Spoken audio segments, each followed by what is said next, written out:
미국의 유명한 사회학자 커밍 워크라고 하는 사람이 성공의 요인을 네 가지로 언급했습니다. 인생길에서 성공하려고 하면 이 네 가지가 있어야 된다. 첫 번째는 지능이 있어야 합니다. IQ가 높아야 한다는 것입니다. 그래야 남들보다 앞선 생각과 판단으로 성공을 이룰 수 있습니다. 둘째는 지식이 있어야 한다. 지능과 지식은 다릅니다. 높은 지능을 가지고 있어도 공부하지 않으면 아무것도 이룰 수 없습니다. 오늘날은 정보화 시대입니다.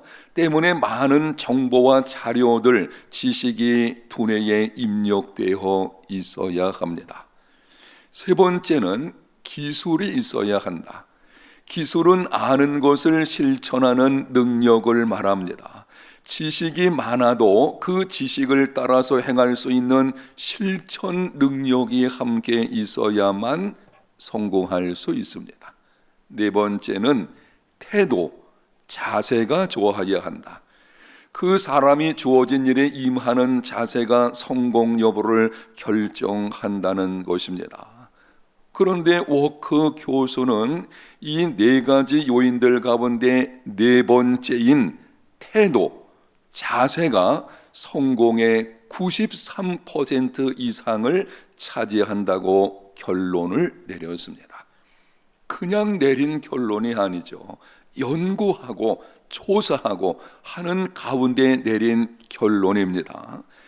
아무리 지능이 뛰어나고 지식과 기술을 가지고 있다고 할지라도 태도가 잘못되어 있으면 자신에게 주어진 일에 대한 일하는 자세가 잘못되어 있으면 성공할 수 없다는 것입니다. 실제로 그렇습니다. 주변에 보게 되면은 상당한 지능을 가지고 있는데 사람이 게을러 가지고는 뛰어나지 못하는 삶을 살아가는 그런 경우가 있는 것을 보지 않겠습니까? 삶의 자세가 성공 여부를 결정합니다. 오늘 본문에 보면 예수님께서 한 바리새인 지도자의 집에 초청을 받고 떡을 잡수시기 위해서 들어가셨습니다. 그런데 청함을 받은 사람들이 서로 높은 자리에 앉으려고 애쓰는 것을 보시고는 한 비유를 말씀을 하셨습니다. 네가 혼인잔치에 청함을 받으면 높은 자리에 앉지를 말아라. 높은 자리에 앉아 있을 때 혹시 너보다 더 높은 사람이 오게 되면 주인이 말하기를 미안하지만 이 자리를 양보해 주셔야 되겠습니다. 그러면은 네가 다른 말 속으로 나가게 될 것이니 부끄러움을 당하게 될 것이다. 차라리 끝자리에 앉으라. 그러면 너를 청한 주인이 와서 말하기를 왜 이 자리에 앉으셨습니까? 저 윗자리로 올라가십시오 라고 할 것이니 앉아있는 모든 자들 앞에서 영광을 얻게 될 것이다. 이 비유를 말씀하시고 결론으로 주시기를 11절입니다. 무릇 자기를 높이는 자는 낮아지고 자기를 낮추는 자는 높아지리라. 삶의 자세 문제입니다. 이 혼란한 시대에 어떻게 살아야 하는지 예수님께서 우리에게 주시는 잠언입니다. 자기를 높이는 자는 낮아지고 자기를 낮추는 자는 높아지리라. 스위스의 종교개혁자로 유명한 츠빙글리에 관해서 이런 이야기가 있습니다. 한 번은 츠빙글리가 이른 아침에 산 위를 걷고 있다가 영혼을 흔드는 광경을 목격을 했습니다. 두 마리의 염소가 좁은 산길을 가고 있는데 한 마리는 위로 오르려고 하고 한 마리는 내려오려고 했습니다. 길이 좁아서 한 마리가 겨우 지나갈 수 있었습니다. 마주친 두 마리 염소는 꼿꼿이 서가지고는 마치 한판 싸움이라도 벌일 듯이 보였습니다. 그런데 다음 순간 놀라운 일이 벌어졌습니다. 아래쪽에서 올라가던 염소가 길 위에 엎드리자 위에서 내려오던 염소가 그 등을 딛고 내려갔습니다. 그리고 엎드렸던 염소가 일어나서 위로 올라갑니다. 그때 쥐빙글리는 깨닫게 되었습니다. 낮추는 것이 올라가는 길이구나. 따라합니다. 낮추는 것이 올라가는 길이다. 아멘. 세상은 자기를 스스로 높이는 자가 높아진다고 생각하지만 하나님 나라의 원리는 다릅니다. 그리스도인의 삶의 원리는 다릅니다. 예수님께서 말씀하셨습니다. 무릇 자기를 높이는 자는 낮아지고 자기를 낮추는 자는 높아지리라.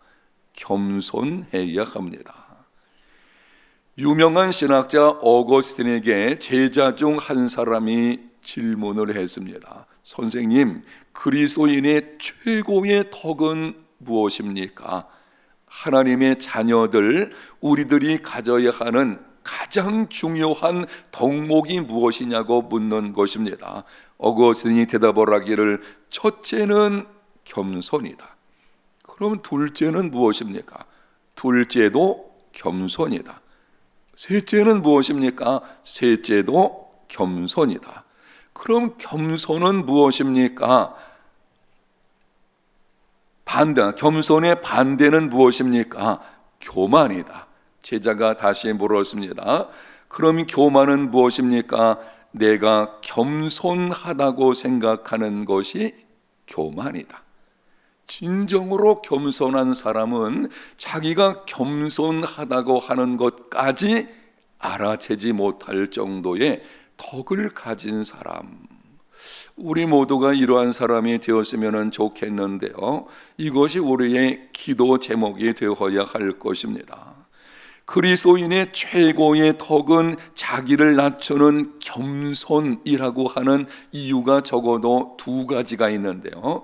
첫 번째는 기독교는 겸손으로 시작되었기 때문입니다. 예수 그리스도는 근본 하나님의 본체이십니다. 성자 하나님이십니다. 그 성자 하나님께서 자신을 낮추어 사람의 몸을 입고 세상에 오셨습니다. 창조주께서 피조물이 되신 것이고 율법의 제정자가 율법 아래 복종하셨고 그리고 자기 자신을 십자가에 죄가 없으심에도 내어주신 마치 죄인의 모습으로 자신을 내어주신 것입니다. 예수 그리스도의 이러한 겸손을 통해서 기독교가 시작이 된 것입니다. 여러분, 기독교는 처음부터 겸손으로 출발된 것입니다. 그러므로 겸손할 때에 예수 그리스도를 만날 수 있고 겸손할 때에 진리가 무엇인지를 깨닫게 됩니다.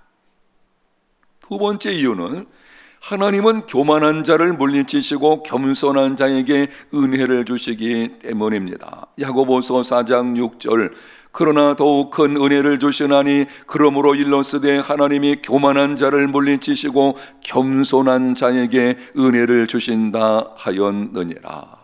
하나님은 교만한 자들과 함께하지 않으십니다. 교만한 자들을 물리치시고 겸손한 자들과 함께하시고 은혜를 베풀어 주십니다. 겸손할 때에 은혜를 받게 되고 겸손할 때에 이미 받은 은혜를 보존할 수 있습니다. 사람이 처음에는 겸손했다가 조금 잘 나가게 되면 나중에 교만해지는 경우 있어요. 그렇게 되면 이미 받은 은혜를 잃어버리는 불행한 일이 찾아오게 되는 것입니다. 사도 바울의 경우에는 끝까지 겸손한 사람의 모습으로 이 삶을 살게 되었죠. 그는 위대한 하나님의 사람이었습니다. 당시 예루살렘 인근에 머물러 있던 기독교를 세계 종교로 확장시켰습니다. 신약 성경 13권을 기록을 했습니다. 수많은 사람을 구원으로 이끌었고 많은 교회들을 세웠습니다. 하나님께서 그렇게 바울을 통해 놀라운 은혜를 베풀어 주신 이유가 무엇입니까? 그 이유를 우리는 바울 서신에서 찾아볼 수 있습니다. 잘 들어보십시오. 주후 48년에 쓴 갈라디아에서 바울이 자신을 사도 바울, 나는 사도다 이렇게 기록을 합니다. 7년이 지난 후 주후 55년에 쓴 고린도 전서에서 나는 사도 중에 지극히 작은 자라 이렇게 기록합니다. 8년이 지난 후 주 63년에 쓴 에베소서에서 모든 성도 중에 지극히 작은 자보다 더 작은 나 기록을 하고, 인생의 마지막 날이 가까웠을 때 디모데 전서에서는 죄인 중에 내가 괴순이라. 시간이 흐를수록 큰 일을 행할수록 하나님의 능력을 경험하는 삶을 살아갈수록 하나님 앞에서 자신을 더욱 낮춘 바울, 하나님께서 은혜 위에 은혜를 더하게 되었고 그 은혜로 말미암아 하나님의 큰 일을 이루어낸 것입니다. 하나님은 교만한 자를 물리치시고 겸손한 자에게 은혜를 베풀어 주십니다. 저와 여러분들이 신앙생활이 오래 갈수록 하나님의 능력을 경험할수록 기도 응답을 받고 혹이나 주변에서 충성됨에 따라서 인정을 받는 삶이 이루어질수록 더욱더 자신을 낮추는 겸손한 사람들이 되시기를 축복합니다. 시간이 흐를수록 겸손해지는 것이 믿음 생활에 승리하는 비결입니다. 구약성경 사무엘상 15장에 보게 되면 사울이 왕이 된 이후에 마음이 교만해졌습니다. 하나님의 말씀에 불순종하게 되었습니다. 그때 사무엘 선지자가 이렇게 말을 합니다. 왕이 스스로 작게 여길 그때에 이스라엘 지파의 머리가 되지 아니하셨나이까. 왕께서 스스로 작게 여길 그때에 하나님이 당신을 세워서 왕으로 삼으셨는데 이제는 교만해진 것이죠. 권력을 잡게 되어지니 이 권력의 맛을 좀 보게 되니 사람이 바뀐 거예요. 그래서 이제는 하나님의 말씀에 순종하지 않고 자기 마음대로 행하려고 하는 이게 교만이죠. 결국은 하나님께서 그를 버리시게 되었고 왕권을 빼앗기는 일이 있게 된 것입니다. 자기를 높이는 자는 낮아지고 자기를 낮추는 자는 높아지게 됩니다. 인생의 진정한 성공은 원하는 것을 얻은 후에 몇 가지 결과가 있어야 합니다. 이 말씀은 제가 가끔 여러분에게 드리게 되는데 잘 기억을 한번 해보십시오. 인생의 진정한 성공이다 라고 할 때는 단순히 내가 원하는 것을 얻은 것만으로 되는 것이 아닙니다. 그 후에 몇 가지 결과가 반드시 찾아와야 되는데, 첫째는 원하는 것을 얻은 후에 기쁨과 만족이 있어야 합니다. 내가 원하는 것을 얻기 위해서 애를 썼어요. 그래서 손에 쥐게 되었는데 이런 생각이 들 수가 있죠. 내가 이거 얻으려고 그렇게 애를 썼나? 허무함이 찾아온다면 진정한 성공이 아닙니다.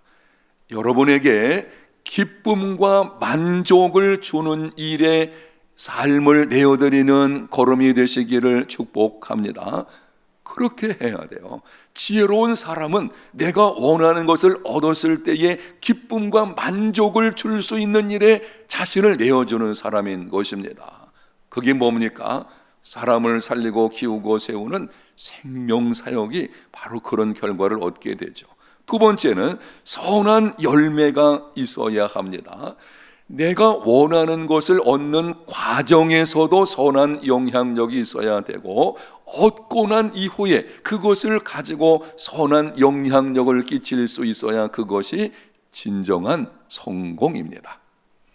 원하는 것을 얻어가지고 자기 욕심을 채우는 일에 사용한다면 그건 진정한 성공이 아니죠. 세 번째는 신앙 인격의 성숙이 함께 이루어져야 합니다. 이 세 번째가 굉장히 중요합니다. 내가 원하는 것을 얻는 과정과 또 그 결과 신앙 인격이 함께 성장해 있어야 돼요. 원하는 것을 얻었는데 사람이 교만해져 가지고 아나무인인 사람이 된다고 하면 그것은 차라리 얻지 않는 것이 좋을 것입니다. 얻은 것을 누릴 수 있을 만한 그것이 진정한 복이 될 수 있는 성숙한 신앙 인격의 사람으로 자라가야 합니다. 따라합니다. 자라가야 한다. 여러분, 하나님 앞에 기도할 때 하나님 이런 거 저런 거 주십시오 라고 원하는 것을 이야기하게 되는데요, 내가 하나님께 기도하는 중에 나의 신앙과 인격도 함께 성숙해 나가야 돼요. 그렇지 않으면 사람들 가운데 그런 경우가 있어요. 겸손한 사람이었어요. 근데 원하는 거 얻은 후에 사람이 바뀌는 경우 우리가 보지 않습니까? 그러면 안 될 것입니다. 겸손해야 됩니다. 원하는 것을 얻을수록 겸손의 자리로 내려가는 삶이 되셔야 합니다. 미국의 워싱턴 대통령의 어머니와 관련해서 다음과 같은 일화가 있습니다. 워싱턴이 대통령에 당선된 이후에 고향을 방문하게 되었습니다. 아들이 대통령이 되어서 방문하게 된다. 어떤 일이 벌어지겠습니까? 아마 동네 잔치가 벌어지고 성대한 환영식이 있지 않을까 생각을 했는데, 워싱턴 어머니는 평소같이 소박한 옷차림으로 아들을 맞이했습니다. 손에 빵가루를 묻혀가며 직접 아들과 수행원들을 위해서 과자를 만들었습니다. 그 모습을 보고 수행원들도 깜짝 놀랐습니다. 워싱턴이 조용히 어머니에게 가서 말을 합니다. 어머니, 이제는 직접 그렇게 수고하며 일하지 않으셔도 됩니다. 하인들을 시키시고 그저 감동만 하시면 좋겠습니다. 그때 워싱턴의 어머니 메리 보울이 이렇게 말을 했다고 합니다. 그렇지 않다. 나는 앞으로 조금이라도 더 일을 해서 수입을 늘려가지고 가난한 사람들을 도울 생각이다. 그리고 만일 대통령인 내 아들이 나에게 끝내 일하기를 그만두라고 한다면 나는 대통령의 어머니 따위는 언제라도 그만둘 것이다. 아들이 대통령이 되었음에도 교만하지 아니하고 오히려 겸손히 더 이웃을 섬기는 삶을 살겠다고 하는 메리 보울의 모습, 이것이 진정한 겸손이고 이것이 진정한 인생의 성공자입니다. 오늘 말씀을 듣는 저와 여러분, 저를 포함해서요, 여러분 모두가 이러한 삶이 되시기를 축복합니다. 시간이 흐를수록 겸손한 사람으로 변화되는 것, 그게 진정한 성공이죠. 하나님은 당신의 자녀들이 은혜 받기를 원합니다. 우리에게 하나님께서 은혜를 베푸시기를 간절히 원하시고 계셔요. 그런데 은혜는 겸손을 통해서 받게 되거든요. 그래서 하나님께서는 겸손한 사람이 되도록 우리에게 주신 방편들이 있어요. 첫 번째는 하나님의 말씀인 성경을 주셨고, 두 번째는 기도고, 세 번째는 고난입니다. 하나님의 말씀인 성경을 가까이 할 때에 성령께서 교훈과 책망과 바르게 함과 의로 교육시켜 주심으로 겸손한 사람이 되게 하십니다. 그리고 기도할 때에 깊이 하나님과 기도하게 되면 하나님 앞에 나와서 내 마음에 있는 것을 이렇게 깊이 토로하게 되면 그때 내가 누군지를 알게 되죠. 여러분, 하나님 앞에 우리가 가까이 가면 갈수록 내가 누구인지를 알게 됩니다. 그분은 온전한 빛이시거든요. 얼음 가운데 있었던 내가 그분께로 가까이 가면은 내가 얼마나 무서운 죄인인지를 알게끔 되어져 있어요. 그래서 깊은 기도 생활을 하게 되면 자기가 얼마나 무서운 죄인인지를 깨닫게 되어지고 모든 것이 하나님의 은혜임을 알게 되므로 겸손한 사람이 되어집니다. 때로 하나님은 고난을 통해서 우리의 교만을 꺾으시기도 합니다. 그래서 고난은 온전히 하나님만 의지하는 겸손한 사람이 되게 하시는 방편입니다. 지금 여러분에게 결론으로 어떻게 겸손한 사람이 될 수 있는지를 말씀드리고 있는 것입니다. 하나님의 말씀인 성경을 가까이 하십시오. 평생 기도보다 앞서 나가지 마십시오. 고난이 찾아올 때에 자신을 살피며 더욱 하나님만 의지하는 사람이 되시기를 바랍니다. 이 혼란한 시대에 어떻게 살아야 하는지 예수님의 잠언을 기억하십시오. 자기를 높이는 자는 낮아지고 자기를 낮추는 자는 높아지리라. 겸손 또 겸손으로 옷 입는 저와 여러분들이 다 되시기를 예수님 이름으로 축복합니다.